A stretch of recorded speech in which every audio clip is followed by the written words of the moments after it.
नमस्कार. तिखट पुरी बनवण्यासाठी साहित्य पाहूया. हिरवी मिरची 5 ते 6, कोथिंबीर, सफेद तीळ, हळद, ओवा, लसूण. हिरवी मिरची व लसूण ठेचून घ्यायचा आहे अशा प्रकारे. 2 वाटी गव्हाचं पीठ घेतलं आहे. 1 वाटी चण्याचं पीठ, 1 वाटी ज्वारीचं पीठ. त्यामध्ये ठेचून घेतलेला लसूण व हिरवी मिरची टाकायची आहे. अर्धा चमचा ओवा टाकायचा आहे.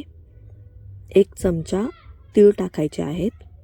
थोडीशी हळद, कापलेली कोथिंबीर आणि चवीनुसार मीठ टाकायचं आहे. हे सर्व जिन्नस इथे हाताने कालून घ्यायचे आहे. पाणी टाकून आता मळून घ्यायचं आहे. खूप जास्त पातळ नाही करायचं, निब्बर गोळा मळायचा आहे. 15 मिनिटं भिजवण्यासाठी ठेवायचं आहे आणि पेढ्याच्या आकाराचे इथे उंडे करून घ्यायचे आहे आणि पुरी लाटून घ्यायची आहे अशा प्रकारे. इथे सर्व पुरी लाटून झाली आहे. कढईमध्ये तेल घ्यायचं आहे.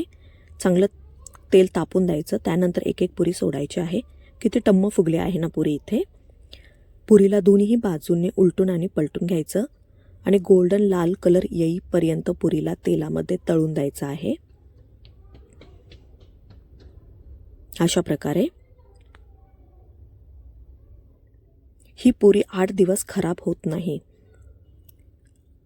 दह्याबरोबर किंवा लोणच्याबरोबर, शेंगदाण्याच्या चटणीबरोबर खूप छान लागते. हे पहा, मी तुम्हाला एक पुरी इथे तोडून दाखवते. एकदा नक्की ही रेसिपी करून पहा.